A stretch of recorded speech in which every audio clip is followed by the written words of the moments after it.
What is up, guys, and welcome back to a brand new video. Once again, we're back for the career mode journey, episode number 23 for the Spanish Grand Prix. Check out the last episode if you haven't seen this one. It will explain why the car now looks different, but also it was an incredible episode at Miami. Absolute banger of a race, and I'm going to spoil it now. We got our first podium of this season of career mode. It's our first podium since sacking off development at the end of last season and having all the bad luck in the winter of all the failed upgrades. Despite it all, we've managed to fight through and get ourselves on the podium for the first time in a very long time. So I'm very happy about that. The team feels like it's starting to build momentum now, and I'm very, very excited. So let's continue that same momentum into this place. I've got a good feeling about this track. Wow, we have so many downforce upgrades, and I think we have more on the way for this one. So I have a good feeling that we can continue our good bout of points finishes, having a good run. Let's hope that our teammate can follow us through as well. In terms of upgrades, we're going to do a major weight reduction upgrade for the chassis. We've had a lot of failed upgrades. We might as well rush it if the upgrade's going to fail anyway, meaning we can get the proper upgrade on. So that's the logic behind that. But before we get stuck into things, I want to let you guys know that this video is sponsored by NordVPN.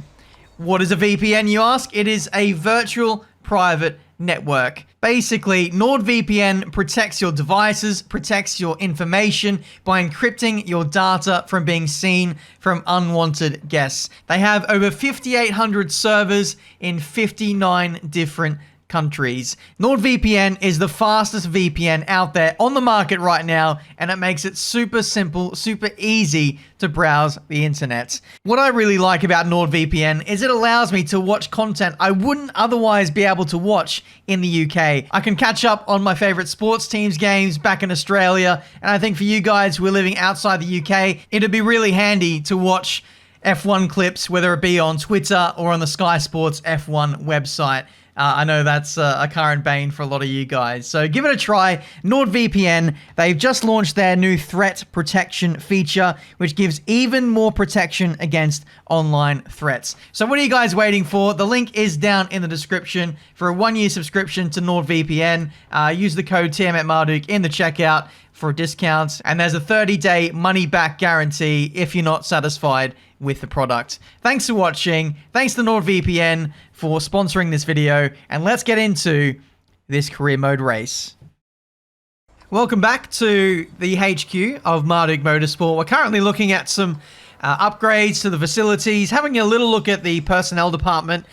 Up until the most recent patch has come out, personnel upgrades haven't applied properly, so I haven't been enticed by them up until now, but there's still other things we need to prioritize, things like quality control and fabrication upgrades, and I suppose resource point generation. So once we get a few more of those on, then we might look at doing some personnel upgrades. Pit stops could be improved for sure.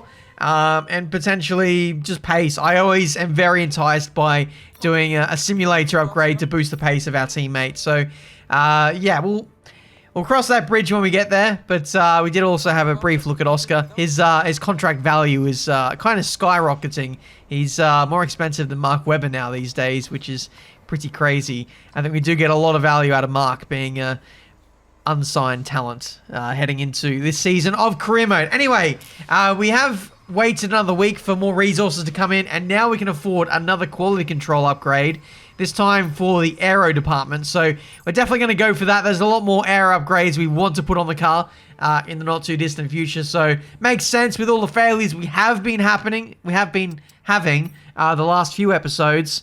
Has cleared up a little bit lately, but still it's worth investing in to make sure we do get those upgrades on.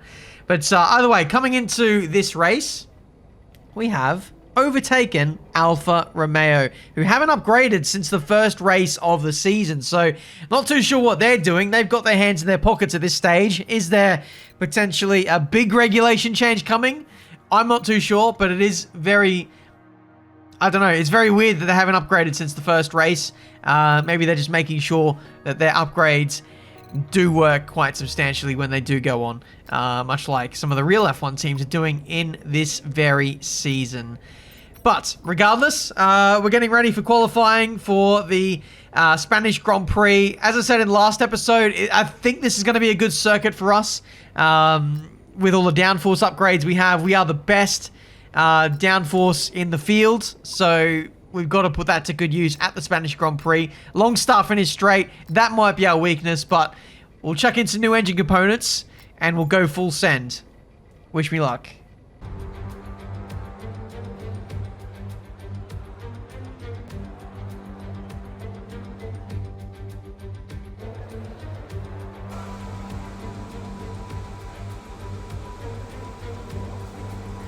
Oh, I want to preface that they aren't brand new engine components for the most part. Some of which we've actually started using in the last couple of races. We've got to a point where, yeah, we need to start dipping into the second column, which is fine for this point in the season. We do have reduced races, so we're currently just about on schedule. I would like to improve the durability, but the performance of the car has to take precedence over reliability stuff. Because of the lack of progress over the winter and all those failed upgrades, that's really what's cost us.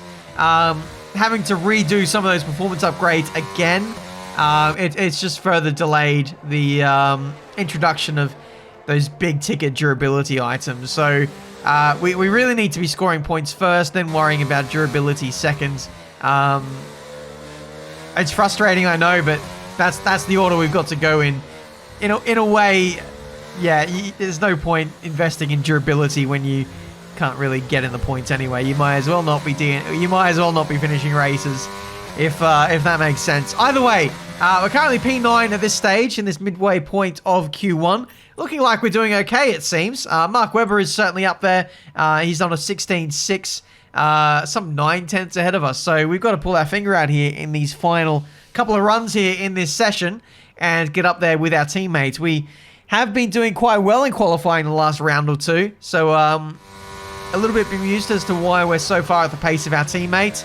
We'll see what we can do in this session, but I'll be honest, the lap that I did do wasn't horrible, so we'll see if there's any track evolution, and it looks like that might be the case.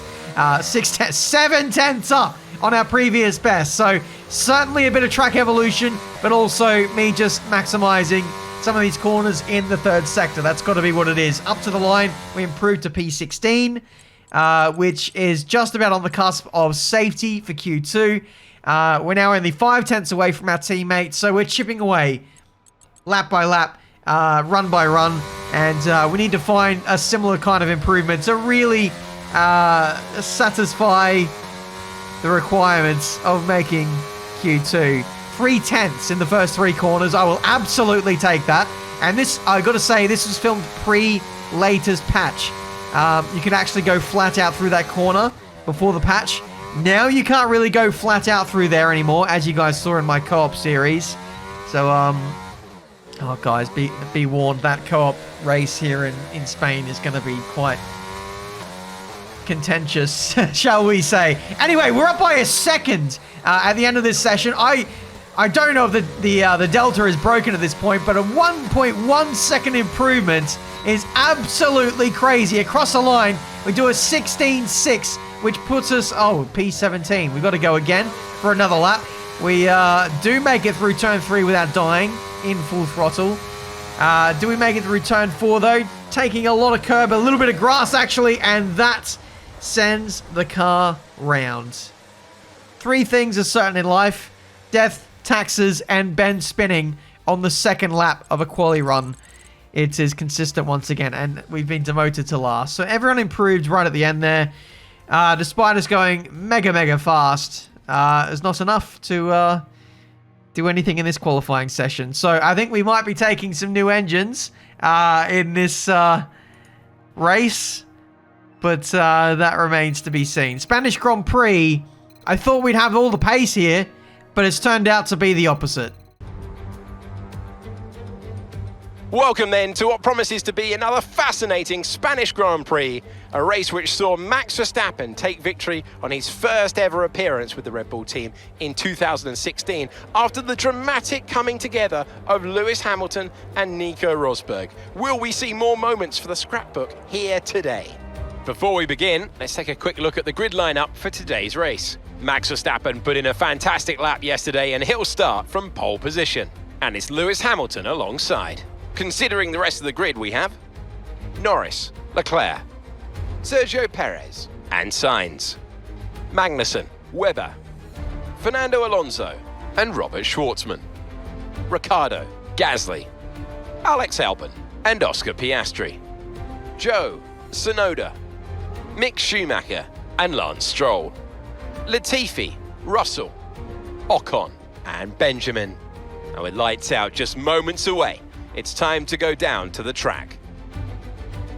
It's just about time to go to the track for the beginning of the race, but before we do, Natalie Pinkham, what types of strategy do you think we can expect going into today's race? Well, there's a lot that both driver and the team have to keep in mind when going into a race. The tyres, fuel, energy recovery system, the list goes on and on.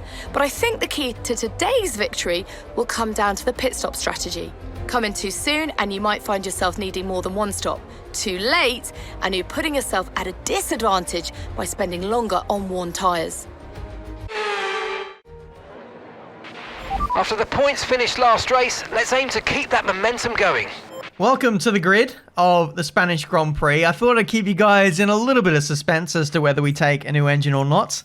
If you kept an eye on the starting grid, you will know that we didn't take a new engine. Very stupidly, because I thought that maybe there'd be quite a few engine penalties for other people in this race, and we'd be able to jump them. That's not been the case. So, we're still with column 2. So, let's see what we can do. Spanish Grand Prix, I am kicking myself, but that's the way the cookie crumbles. Away we go for the Spanish Grand Prix. I just wish there was a way we could tell if the AI were going to take engine penalties before a race. Normally, the FIA or people know in advance, but we're just completely in the dark. Anyway, round the outside we go of Ocon into turn 1, and unfortunately still in last place. Lucky to not get a warning or even a penalty for that potentially. As the two Haas boys have come together at turn 3. We're going to go round the outside of Russell. We also got like 3 or 4 places in that squabble as well, so we're up to P17. Can we potentially get more out of this race, as there's a big gaggle of cars up here going slightly slower than you'd expect on lap 1. Let's see. If there's anyone who's going to have damage, then they're going to be losing time hand over fist. We go round the outside of Tsunoda. Look at the drive traction there from the AlphaTauri. It's actually quite good there. We do take the place, and we'll be setting up a move on Gasly or Albon, depending on who wins out on this corner.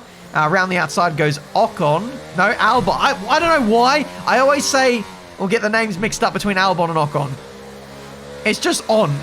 It just ends in on. Why is that so confusing? I know you're all creasing and face palming and everything in between. When you actually have to say these names, I don't know what. It just is a tongue twister. Either way, complaints out of the way for half the lap. And we're through for P15. We have Albon, not Ocon, going up the inside of Zhou Guanyu at turn 1. Continues through turns 2, 3. Do I hear 4? No, I think Albon is going to have that one settled, but the Alfa Romeo is pretty fast in a straight line, and it does continue to turn 4. Round the outside goes Zhou. Oh my word, he's still hanging it in there. Up the inside it turns into for the left-hander. Someone's gone! It's one of the Alpines, and both the McLarens are stranded. It's Magnussen who's gone completely off the circuit. What has actually gone on here? We've benefited so much from all this squabbling and AI drama. We go clean around the outside of all those stationary cars. I think so does Albon as well. And we move up into the top 10. So myself and Albon are the massive winners of the start of this Spanish Grand Prix, and it was Magnussen in the end who just lost on the traction out of that left-hander. So very tasty result for us. We're now in the points, so all is well. All is not lost in this Grand Prix. Mark Webber is in P7, and a very comfortable P7 at that as well. He's only under threat from Albon, who has to make an early stop on those soft compound tyres. Around the outside goes Sonoda, who's actually managed to follow me through quite nicely, I might add, through that massive train of cars. So we've got some people who maybe lost wing or have had, an early scheduled or unscheduled stop at the start of this race, who are potentially out of this one for the points. So we're on target for some big points here, even with our lack of pace. It looks like it's continuing in this race. We're squeezing Schumacher for all he's worth. Oh my words! That was a big squeeze. That was a very, very big squeeze, and all those places we gained, we've just lost. Here comes Magnussen, who just spun a few laps ago, presenting the opportunity for me to be in the points. Takes points position away from me as he moves up into 13th place. He's got a 5-second penalty, so I think maybe he's made contact with someone through all of that. Maybe he's been the recipient of a dodgy penalty, but either way, Magnussen won't be a threat for the points at this rate. Here's the incident between ourselves and Schumacher. I guess that's karma for me squeezing him so much into turn 1, the massive lockup. We were left no space. We also gave no space earlier on in that straight. And this is the scenario we find ourselves in. So, lap 5, P14. And I think the more concerning thing in this race is our lack of pace. And this was evident in the co-op race, which you'll see in the coming days. I'm sorry to spoil that, but I'm especially surprised at this race. I was really expecting us to have really good pace. We have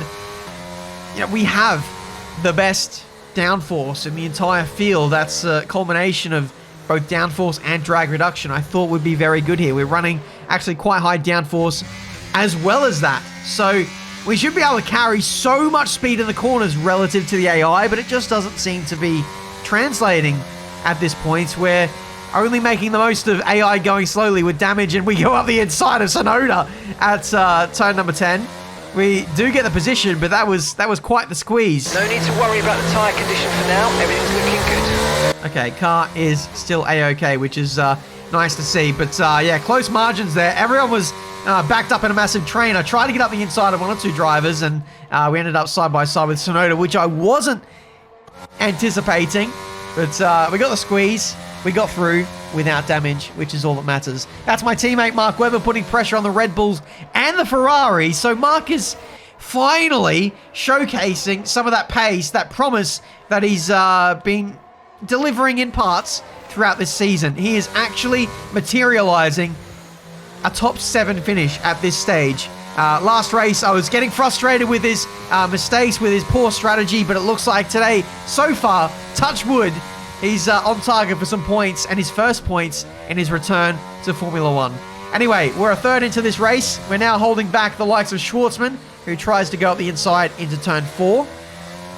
Doesn't make it stick, though. We have a nice flowing run round the outside. The natural racing line there to keep us ahead. But me staying out long, me defending against these guys, only helps my teammate, which I guess I'm prepared to do. It helps me stay in his position, but it's also really keeping these guys away from Webber if things stay as they are. We do a nice little cutback on Schwartzman at turn 1. We knew exactly what we were doing there. We just had to hope that he didn't go straight on and lock up like the Haas did earlier on.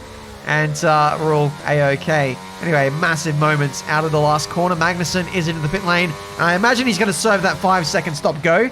So he will be a concern later on in the race. He will catch us. That is inevitable. Here comes Schwartzman around the outside at turn 10. And we've gone in horrendously deep in an effort to try and stop him from going around our outside. He's still holding on to the position, though. So, the pace isn't good here. We're still lapping someone in this race, though. Gasly's having an absolute stinker. When he's not retiring with engine failures, it seems other things are slowing the engine down, or the car down. At this point, we've also got a Williams getting lapped by my teammate. So all the lapping is being done by Marduk Motorsport at this stage, which was very unexpected for this point in the career mode playthrough.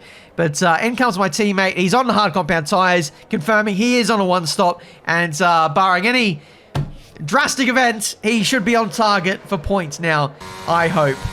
Out he comes. Onto the hard compound tyres, onto the racetrack. Clear space all around him, so let's hope nothing gets in his way and stops him from getting points. That's ultimately what we need. We need third in the Constructors.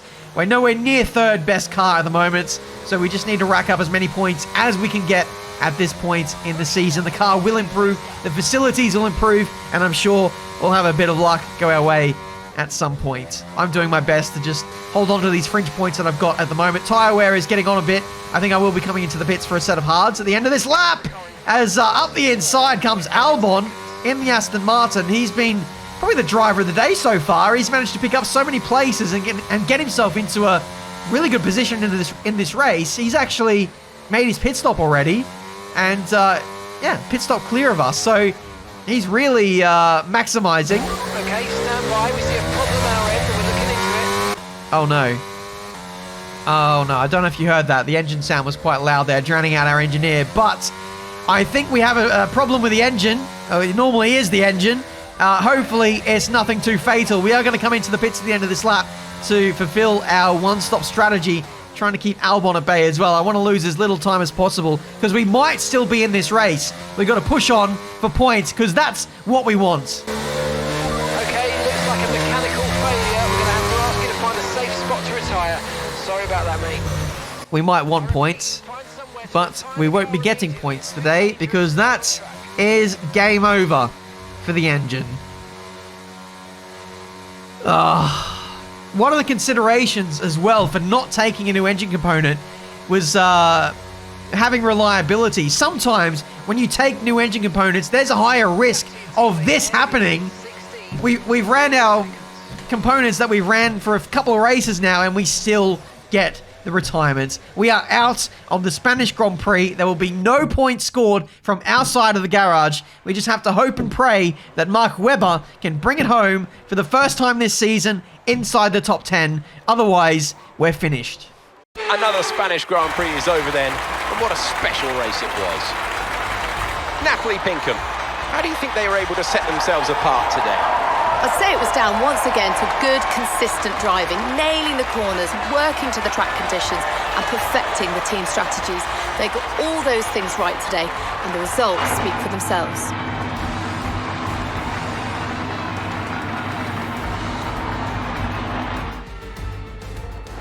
Red Bull are our winners today after showcasing some incredible driving. It's been a huge push from them lately to stay competitive with the other teams, and they're certainly proving themselves. Well, that's a race, isn't it? We are out of the Spanish Grand Prix. Max Verstappen wins in the Red Bull, continuing that little winning streak he's building at the moment after winning the Miami GP last time out. But yeah, no luck at Spain, it seems. Norris gets the podium, as does Lewis Hamilton. So our teammate is not on the podium today. Is he in the top 10 though? Yes, he is. He gets a P6 and 8 points for the Constructors' Championship. That's better than anything I could have managed today if I was continuing on in this race. Fair play to Mark. He finally got a clean race weekend together. Certainly helped by the fact that Alpine Magnussen spun literally right behind him and causing absolute mayhem for all those behind. So Mark Webber gets his first points in F1. Charles Leclerc gets a DNF. That's, well, that might be curtains for his championship. He's had some pretty big blows go his way or against him in the last couple of races. Piastri, no points for him. Magnussen recovers to get P9 after that 5-second stop go, so not bad for him. And Albon. Alexander Albon absolutely smashed that race in that Aston Martin, which is quite slow. To get that many points, my hat is tipped towards you, son. Anyway, Mark Webber moves up to P12 in the drivers' standings. In the Constructors, well, it's a positive weekend. Mark Webber has basically done what I should have done this weekend and bagged some big points. It's P6 in the Constructors at the moment, but the top 3 are running away. You're telling me we have to beat a Ferrari, McLaren, Alpine? We have to be one of those big 3 teams to get third in the Constructors. At this current stage, I'll be completely honest, I don't see that happening. but I've seen stranger things happen in career mode. I've seen stranger things happen in Formula 1. We need to keep developing this car and shore up that durability, which I have neglected so far. We do need to make sure the performance is there to capitalize on those points. So it's a tricky one. Guys, let me know what you think down in the comments. Performance or reliability? Ultimately, we need to be working on both. But yeah, it's a tricky one. Thank you guys so much for watching. I'm sorry about the DNF there. Nothing we could have done. We've just been really unlucky, whether it's a Honda prepared or a Red Bull Honda prepared engine or a Mercedes engine. The reliability problems just seem to keep following us, regardless of what engine supplier we have, which is a real shame. So I guess we're the common denominator. We are packaging the engine inside of our car. I don't know. I can't narrow down what the actual problem is, whether it's cooling, trying to squeeze too much performance out of the engine. Maybe we are guilty of squeezing the lemon too hard, potentially. But we get no development reward for the DNF, which is, again, a bit of a blow, but that's the way it goes. In terms of the actual component that failed, it was a control electronics. We've already lost an MGU-H in the sprint race at Imola. This time, it's a control electronic, and we only get 2 of those components throughout the entirety of the season, which is a pretty big blow. So we will be taking an engine penalty at some point very soon. We only have the 1 component to rely on for the rest of the season. It might come about in the next Grand Prix, but it is Monaco. We can't really be taking engine penalties at Monaco. So that is a very tough one. Regardless, we will be taking an engine penalty very soon. I think it'll probably be Azerbaijan, which I think is the next race after Monaco. So if we can stretch it the next race, I think we'll be absolutely fine. But there we go. There's our results for the season. The other DNF doesn't show because it was the sprint race in Imola. 4th race of the season, and we've had 2 failures already. I am not liking those odds. What I am liking is my teammate upping his performance, upping his form, and really delivering on the promise he showed earlier on in the season. Either way, guys, thank you so much for watching. Sorry about the shorter video today. Nothing can be done about that, but that's the way the cookie crumbles sometimes. We have the Monaco Grand Prix coming up next, and I'm very much looking forward to, hopefully, a double top 10 finish for both drivers. If we can get both of us firing on all cylinders, then expect big points. We'll continue upgrading. We got 2.4k resource points. Can't do anything for facilities in the meantime, but we will upgrade the performance of the car, which is very much needed. We'll try and go for some chassis upgrades. Either way, thank you guys so much for watching. Leave a like, subscribe, all that good stuff. Thank you to NordVPN for sponsoring the video, and I'll see you guys very soon for another Career Mode episode.